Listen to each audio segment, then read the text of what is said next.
할렐루야, 성도님들 반갑습니다. 계신 곳에서 오늘도 주 안에 평안을 누리시기를 바랍니다. 마태복음 강해 계속 이어지겠습니다. 이제 오늘은 순서에 따라서 마태복음 8장을 마치도록 하겠는데요. 오늘은 돼지 이야기를 좀 하겠습니다. 저도 이 본문을 다른 복음서를 강의할 때 몇 차례 다룬 기억이 있습니다만 늘 그 마음에 항상 풀리지 않는 설교를 했지만 그렇게 흔쾌하게 풀리지 않는 과제가 하나 있었어요. 그것은 뭐냐면 왜 하필 돼지였을까? 그리고 작지 않은 돼지의 수가 전부 언덕 아래로 내리달려서 물에 빠져서 몰사하는 그런 참 보기 드문 장면이 이 책에 등장을 한단 말이에요.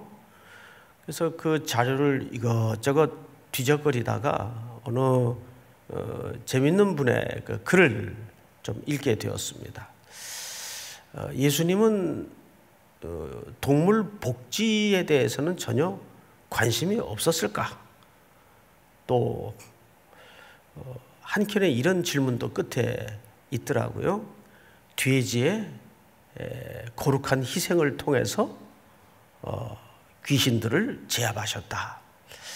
뭐 개인적인 묵상의 단편적 글이니까 그냥 재미삼아 읽다가 그래도 한두 마리도 아니고 한두 마리라도 그럴 텐데 이 수천 마리의 돼지떼를 이렇게 한꺼번에 귀신이 들어가게 해서 물에 빠뜨려 죽게 하셨을 때는 틀림없이 그만한 명분과 그 지역적인 합당한 이유가 있을 텐데 라는 고민을 쭉 해오다가 이번 강의 순서가 마침 이 본문이라서 좀 여러분들과 이 돼지떼의 죽음이 주는 메시지가 과연 뭘까에 대해서 함께 말씀을 좀 나누도록 하겠습니다.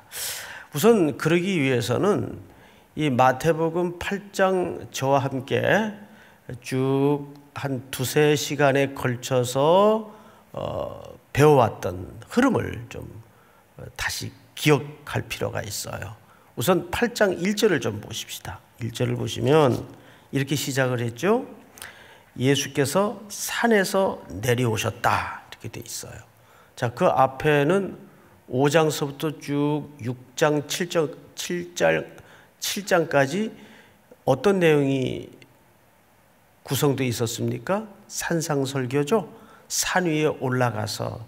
근데 제가 이 본문을 말씀을 드릴 때 산은 뭐 이렇게 관악산처럼 그런 높은 산이 아니고 위치를 보면 그래서 나직한 언덕 정도, 구름 정도로 이해를 하면 된다고 말씀을 드렸어요. 그런데도 마태는 굳이 그것을 산이라고 표현한 데는 그만한 마태적 신학의 이유가 있었다. 그것은 뭐냐면 모세가 율법을 받을 때 시내 산에서 올라 하나님의 말씀을 받았어요. 그것과 비교하기 위해서 그 율법을 예수님은 뭐하러 오신 분이죠? 폐하러 오신 분이 아니고 성취하시고 완성하러 오신 분인 것을 설명하기 위해서 굳이 나직한 언덕이지만 그것을 산으로 마태는 묘사했다. 분명 제가 말씀을 드렸던 기억이 이제 살금살금 나실 겁니다. 자, 그러면 다시 흐름을 따라 쭉 8장으로 넘어와서 그 산에서 내려오셨어요. 내려오셔서 제일 첫 번째 하신 일이 뭐죠? 우리 한번 성도님들 화면을 보시면서 기억을 한번 되살려 보세요. 나병 환자를 고치셨죠. 그리고 두 번째는 백부장의 하인을 고치셨습니다. 그리고 그 믿음에 대해서 어떻게 비교해서 극찬을 하셨어요. 이스라엘 중에도 이만한 믿음을 내가 본 적이 없다. 아주 보기 드문 극찬을 하셨단 말이에요. 그리고 마지막 베드로 장모의 열병을 다스리셔서 그 베드로의 장모가 예수님을 따라 수종드는 제자로 뒤바뀌죠. 이것이 첫 번째 세 덩어리의 치유 기사입니다. 그리고 이제 지난 시간쯤 우리가 들었던 말씀이 두 제자가 예수님을 따르겠다고 나와요. 한 사람은 서기관입니다. 율법을 가르치고 율법을 연구하고 그 율법을 백성들에게 실천시키는 서기관이에요. 이 서기관은 당시 사회에서는 그래도 중산층 이상이라고 말씀을 드렸어요. 근데 이 서기관은 사실상 예수님을 진심으로 이해해서 예수님의 메시아됨과 그분의 고난의 길에 대한 100%의 동의가 있어서 따라 나서겠다는 사람이 아니었고, 지식에 대한 우호적 친근감을 가지고 한번 저분의 말씀도 좀 귀담아 배워볼 가치가 있겠다, 이 정도의 레벨로 예수님을 따르겠다고 나섰었어요. 두 번째는 한 제자, 아버지의 장례를 치른 다음에 따라가게 하옵소서. 이 두 제자의 메시지를 통해서 예수님이 설명하고 싶었던 것은 나를 따르는 문제에 있어서의 우선순위를 강조했습니다. 나를 따를 때에는 어떤 상황 속에서도 무엇이 우선이다? 예수님의 가시는 길에 대한 그 목적의 동의와 그 가치관의 동의가 우선적이어야 한다. 부모님 장례 치르는 것을 무시하는 말도 아니고 일상을 포기하라는 말도 아니라 우선순위를 강조한 겁니다. 이렇게 해서 제자들이 일부 예수님을 따라 배에 올라 이제 건너편으로 가십니다. 가다가 뭘 만나죠? 큰 풍랑을 만나요. 이때 그 벌벌 폭풍우 앞에 옹색하게 떨고 있는 제자들을 향해서 예수님이 책망의 초점이 뭐였습니까? 그렇죠. 기억나시죠? 믿음이 적은 자들아. 우리 한번 모니터상이지만 한번 같이 따라해 볼까요? 한번 다 같이 따라합니다. 믿음이 적은 자들아. 믿음이 적은 자들아. 여러분 따라 하신 줄로 믿습니다. 예, 믿음이 적은 자들아. 이렇게 따라했어요. 따라한 게 아니라 제자들이 그렇게 얘기를 했어요. 제자들에게. 자, 그러면 예수님의 관심은 폭풍우에 있지도 않았습니다. 물론 저 건너편으로 건너가자라는 설명 속에 그 건너편에 대한 이제 오늘 펼쳐질 이야기의 목적도 있었지만, 일관되게 우리가 여기서 시선을 끝까지 인내를 가지고 놓치지 말아야 될 흐름 하나가 있어요. 여러분 뭐겠습니까? 그렇습니다. 예수님은 제자들에게 관심이 있었어요. 지금 무언가 이 제자들에게 어떤 광경과 어떤 장면과 어떤 경험을 소개하고 싶었던 겁니다. 그러면 우리 모니터로 예배를 드리는 성도님들이요, 그 예수님의 관심을 여러분들이 따라올 수 있어야 돼요. 아, 그렇구나. 막 요동치는 파도 속에 부는 바람, 이 폭풍우가 예수님의 관심이 아니고 그 속에서도 제자들에게 무언가를 경험시키시면서 이 건너편 대가볼리 지역까지 제자들을 데리고 오셨구나. 그러면 그 시선 속에서 이 데가볼리 지역에, 즉 좁게는 가다라 지역에 펼쳐지는 사건에 담긴 바로 돼지떼의 죽음이 주는 메시지가 뭘까? 여기에 여러분들이 같이 예수님 배를 타고 바다를 건넜어요. 우리 성도님들이. 그리고 이제 이 데가볼리 지역, 가다라 지역에 도착을 해서 예수님이 제자들에게, 우리 성도들에게 경험시키고 보여주고자 하는 그 예수님의 관심과 초점을 따라와야 오늘 이 본문이 살며시 보여진다 그 말이죠. 자, 그러면 오늘 본문으로 한번 들어가 보십시다. 28절입니다. 28절 한번 보십시다. 제가 좀 읽겠습니다. 또 예수께서 건너편 가다라 지방에 가심에 귀신 들린 자 둘이 무덤 사이에서 나와 예수를 만나니. 자, 여러분, 이게 이제 누가의 기록과 마가의 기록과의 좀 차이가, 마가복음이나 누가복음도 저녁 시간에 저와 함께 여러분 말씀을 배웠죠? 한 명으로 나와요.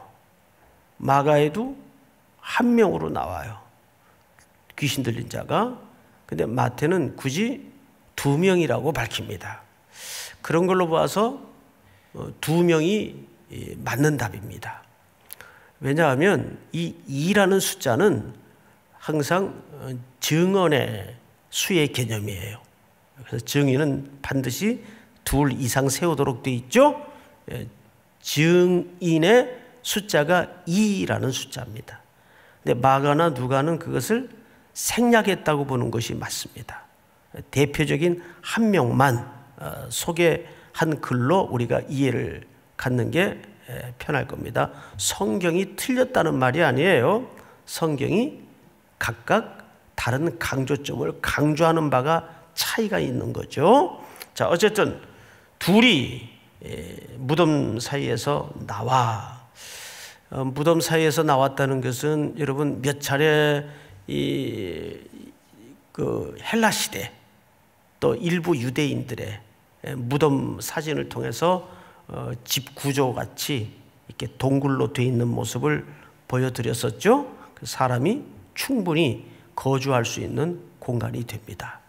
자, 가다라 지방에 가심에 귀신 들린 자 둘이 무덤 사이에서 나와 예수를 만나니 그들은 몹시 사나워 아무도 그 길로 지나갈 수 없을 지경이더라. 자, 우리 29절을 한번 같이 읽어보십시다. 우리 모니터에 앉아 계신 성도님들 한번 다 같이 시작. 이에 그들이 소리질러 이르되 하나님의 아들이여 우리가 당신과 무슨 상관이 있나이까? 때가 이르기 전에 우리를 괴롭게 하려고 여기 오셨나이까 하더니. 네, 여기 아주 중요한 신학적 전제가 하나 이 귀신 들린 자의 입의 고백을 통해서 드러납니다. 이 사람들은 비록 귀신이 들렸지만 그 귀신들은 예수님의 정체와 신분을 뭐같이 알아요? 귀신같이 알아요. 뭐라고 고백하죠? 하나님의 아들이요 그랬어요. 하나님의 아들이요.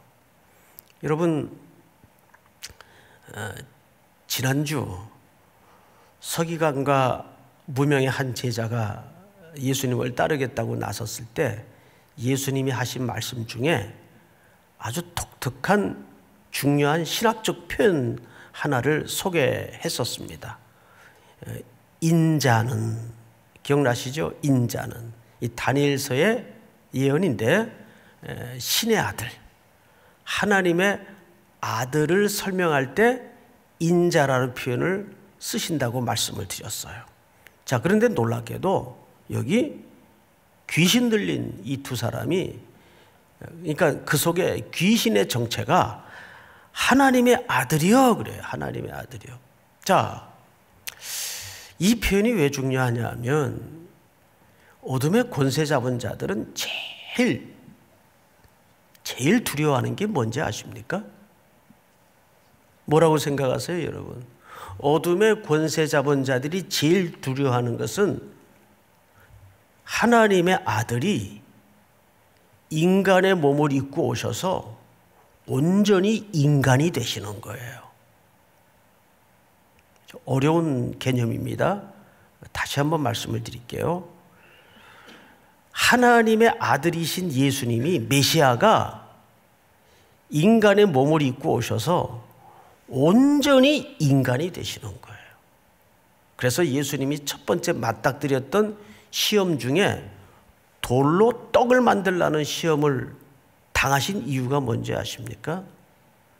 그때 만약에 예수님께서 내가 이딴 거 하나 못할 줄 알고 하고 짠하고 돌을 떡으로 만들어서 탁 멋지게 보이셨다면 예수님은 그냥 하나님의 아들이신 거예요.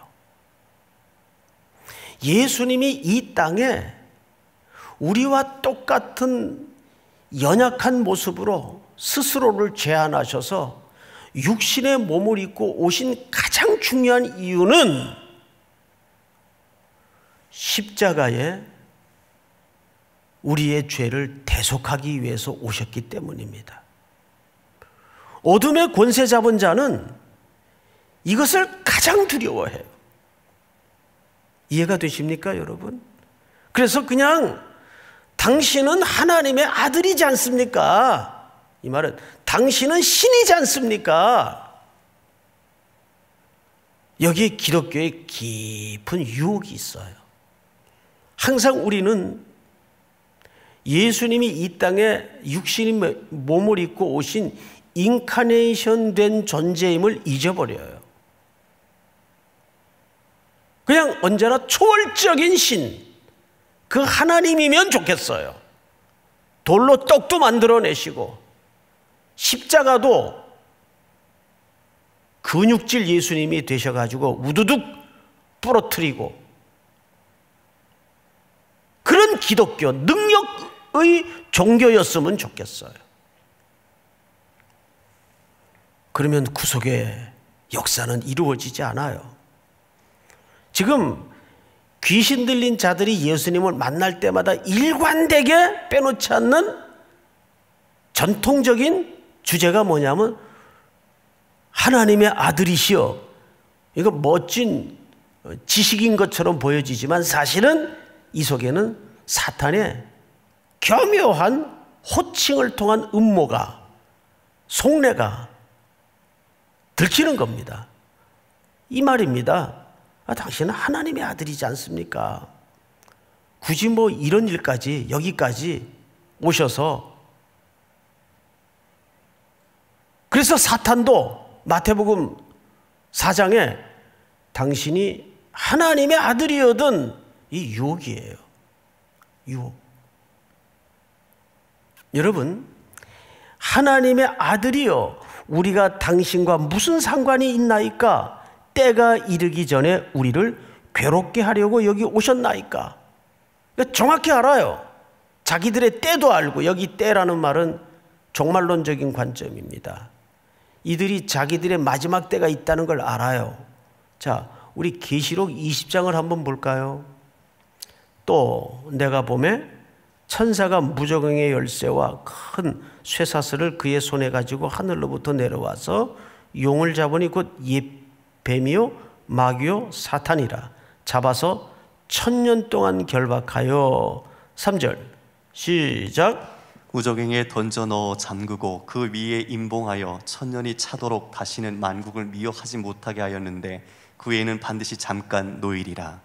자기들의 운명과 자기들의 마지막 시간을 이사람들이 아니에요. 이 귀신들도 알아요.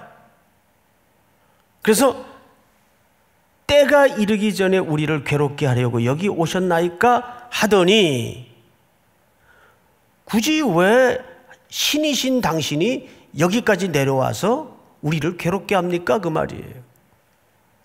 그러나 예수님은 죽기 위해서 오신 거예요. 그래서 예수님은 완전한 인간이셔야 돼요. 여기서 신의 모습을 드러내서는 안 돼요. 그래서 인자라고 할 때는 완전한 하나님의 아들이면서 동시에 완전한 인간임을 설명할 때 인자라고 설명을 하는 겁니다. 이제 그 인자가 사실 하나님의 아들이 지금 바다를 건너 이 데가볼리 지역에 오셨어요. 자, 30절을 볼까요? 마침 멀리서 많은 돼지떼가 먹고 있는지라. 우리 지도 하나를 보고 이 설명을 좀 듣도록 하겠습니다. 저 빨간 지역이 그 데가볼리 지역입니다.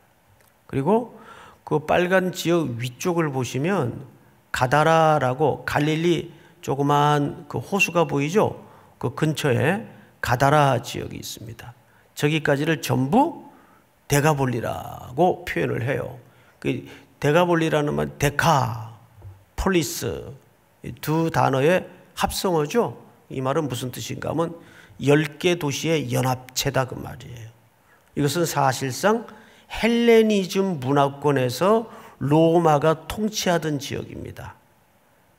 이 몇몇 도시들을 아켈라오는 아시는 것처럼 헤롯 대왕의 아들 중에 하나죠.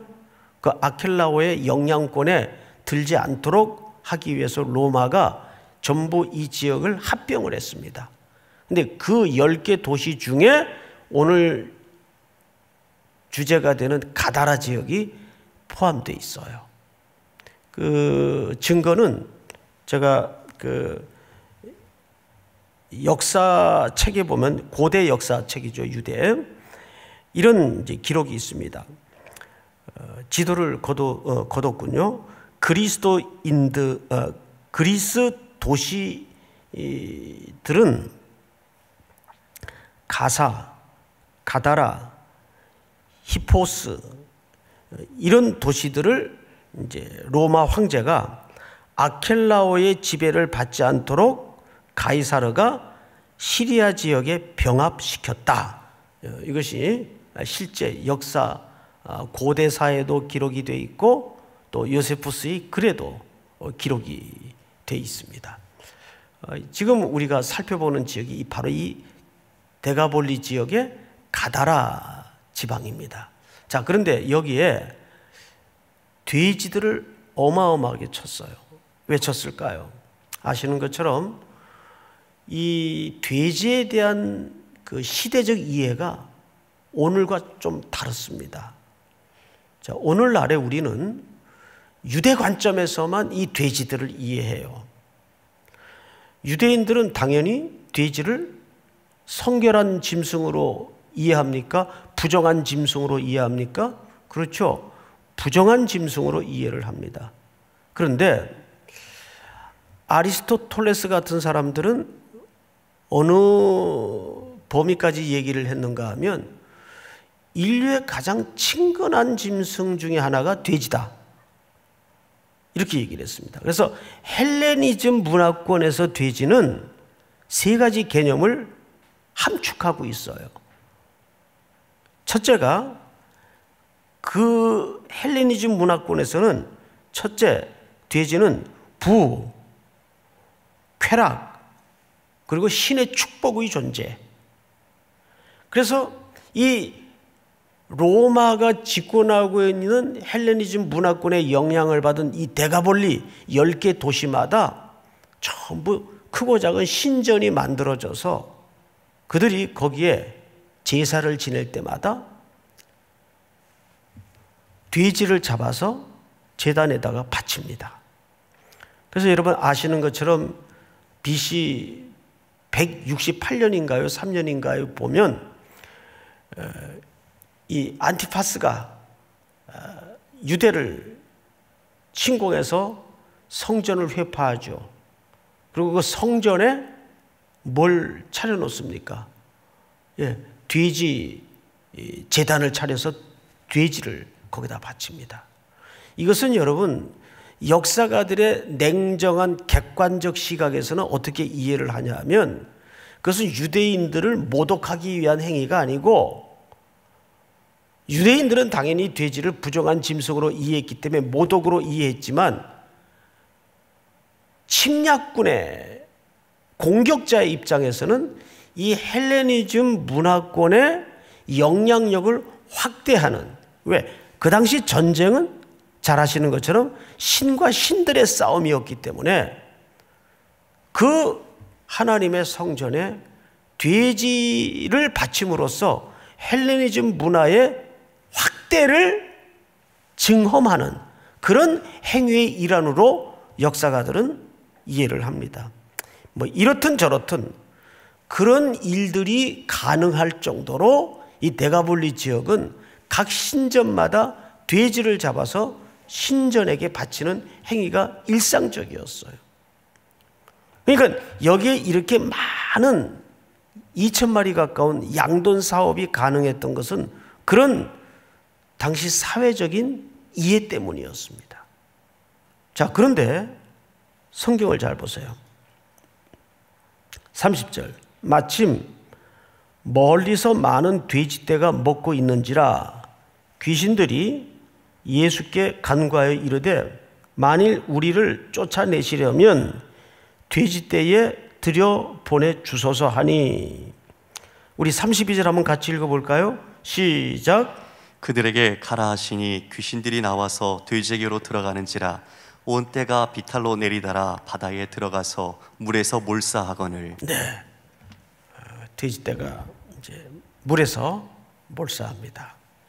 자, 그러면 우리는 여기서 한 가지 큰 구도를 간단하게 발견할 수밖에 없어요. 지금 돼지떼들이 여기에 이렇게 어마어마한 규모로 양돈되어 존재할 수 있었던 것은 결국 뭐 때문이었죠? 이것은 하나의 단순한 경제 논리가 아니라 로마 황제를 숭상하는 행위들이었어요. 로마 황제는 당시 사람들의 보편적 인식 속에 누굽니까? 신입니다. 그러면 무엇과 무엇의 대결로 자연스럽게 이해될 수밖에 없습니까? 성경적 시선에서 하나님의 아들인과 신의 아들. 로마 치하의 헬레니즘 문화에 잔뜩 팽창주의에 빠져있던 이 시대의 신, 이 시대의 신은 뭡니까? 로마 황제예요. 그리고 그것이 이 데가볼리 지역을 가장 잘 설명하는 그림이에요. 각 지방마다 10개의 신전들에게 바쳐지는 모든 그 돼지들도 결국은 로마 황제를 숭상하는 행위의 일환으로 우리가 이해를 가져야 됩니다. 그런데 지금 참되신 하나님의 아들이 바다를 건너 이 이방 지역에 들어와서 이 거대한 충돌을 일으키면서 그 귀신들을 그 이 땅의 우상 숭배의 가장 상징적인 동물인 돼지떼에게로 들어가서 몰살시키는 행위는 무슨 동물 복지, 동물의 동물권 차원을 넘은 천지를 만드시고 이 땅을 주관하시고 이 땅에 주권을 갖고 계시는 하나님의 아들이 이 땅을 자기들의 것으로 오해하고 헬레니즘 문명이라는 미명 아래 점점 그들의 세력을 확대해가는 이 지역에 상징적으로 뭐하고 있는 겁니까? 선포하고 있는 거예요. 지금 이것을 누구에게 보여주고 있는 거죠? 제자들에게 경험시키고 제자들에게 보여주고 있는 거예요. 저는 이 본문을 며칠 살펴보고 공부하면서 34절에서 숨이 멎는 것 같았어요. 우리 34절을 한번 같이 읽어볼까요? 다 같이 시작. 온 시내가 예수를 만나려고 나가서 보고 그 지방에서 떠나시기를 간구하더라. 네, 온 시내가 예수를 만나려고 나가서 보고 그 그 지방에서 떠나시기를 간구했다. 여러분, 결국 이들을 지배하고 있었던 의식, 이들을 지배하고 있었던 가치관은 뭐였습니까? 돈입니다. 그리고 그것이 자기들을 보호하고 안전하게 지켜줄 것이라고 그들은 믿었습니다. 그래서 그들은 결국 두 번 찾아올 수 없는 이 복음의 유일한 기회를 내쳐버리고 맙니다. 예수님은 다시 제자들을 태우고 바다를 건너서 본 동네로 돌아오십니다. 자, 여기에서 우리는 크게 세 가지 초점을 놓쳐서는 안 될 것 같아요. 첫째, 끝까지 처음부터 마지막까지 예수님은 이 전 과정을 통해서 서론 시간에 말씀을 드렸던 것처럼 누구에게 초점이 있었던 거예요? 제자들. 오늘로 말하면 뭡니까? 이 못지않는 시대를 맞이한 이 코로나19라는 전대미문의 상황 앞에 던져진 하나님의 백성들에게 이 얘기를 하고 있는 거예요. 우리는 물론 보건이라는 또 의료라는 우리가 어찌할 수 없는 이 질병 앞에 지금 맞닥뜨려 서 있어요. 또 이것을 가지고 악용하는 세력들도 많고, 그것이 어느 집단이든. 그러나 우리는 이럴 때일수록 이 데가볼리 지역의 사람들의 반응대로 살 것인가, 아니면 예수님이 제자들을 통해서 보여주시고 드러내고자 했던 그 가치를 따라 살 것인가, 이 초점을 놓쳐서는 안 됩니다. 그리고 예수님은 배를 탔던 지역이 가버나움 지역이에요. 가버나움에서 배를 타고 어디로 가신 거죠? 가다라, 데가볼리, 로마의 통치가 빼곡히 역사하고 있는 그 10개 도시의 연합 이방 땅으로 들어가셨어요. 그리고 이걸 누구에게 보여주었습니까? 바로 그 배에 태워진 제자들에게 보여주셨어요. 향후 이 복음은 어디를 향해야 된다는 것을 암시하고 있는 거죠. 유대를 넘어 땅끝까지 귀신이 득세를 하고 어둠의 세력이 역사하는 그 칠흑 같은 어둠의 땅을 향해서 이 복음이 계속 확대되어야 된다는 것을 말씀하고 있습니다. 마지막으로 우리는 여기서 한 가지 결론적 팁이 있다면, 여전히 지금도 하나님의 아들이신 예수 그리스도와 이 세상의 신인 만문과의 싸움이에요. 당시 그것은 로마 황제였지만 로마의 황제가 그들의 안전을 보장해주고 그들의 먹거리를 준다고 생각했지만, 오늘날의 사람들은 로마 황제 대신 돈만 있으면 이 만물이라는 신에 짓눌려서 우리는 움츠려들고 담대함을 잃어버리고 그리스도의 제자됨을 잃어버리고, 우리 바다를 건너면서 예수님이 제자들에게 질책했던 초점이 뭐였는지를 항상 놓쳐서는 안 돼요. 믿음이 적은 자들아. 그 말을 어디서 하셨어요? 풍랑이는 바다에서. 지금이야말로 이 데가볼리 지역에 압도되어 사랑하는 성도들이요, 바로 그 믿음이 발휘되어야 되고, 바로 그 결단과 선택과 믿음의 행위가 필요한 때입니다. 오늘도 이 약속을 믿고 또 다가오는 한 주를 거뜬하게 하나님이 손에 붙잡혀 살아내는 저와 여러분들이 될 수 있기를 주의 이름으로 축복합니다. 우리 다 일어나십시다.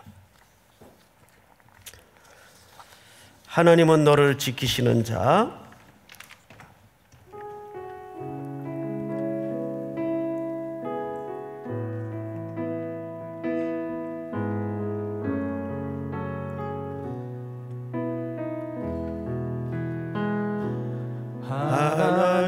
하나님은 너를 지키시는 자, 너의 우편에 그늘 되시니 낮에 해와 밤의 달도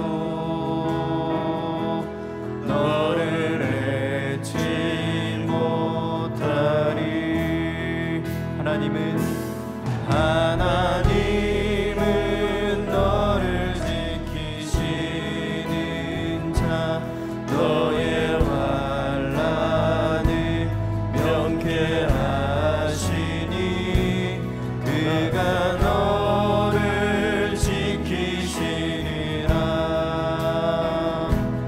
너의 출입을 지키시리라.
사랑하는 성도 여러분, 머무신 그곳에서 우리 고요히 눈을 감고 한번 기도합시다. 이렇게 기도하면 좋겠습니다. 방금 올려드렸던 찬양의 가사처럼 당시 사람들도 그 산 빼곡이 뚫어진 굴마다 우상들을 차려놓고 거기서 도움이 오는 줄 알았습니다. 저 눈을 들어 산을 보아라. 나의 도움이 어디서 올꼬. 그러나 그 산을 창조하시고 궁창을 펼치시고 해달별을 걸어놓으신 그 창조주 하나님께 우리의 도움이 있음을 궁극적으로 고백하지 않습니까? 여러분, 팬데믹 상황을 보지 마십시오. 가짜 뉴스에 귀 기울이지 마십시오.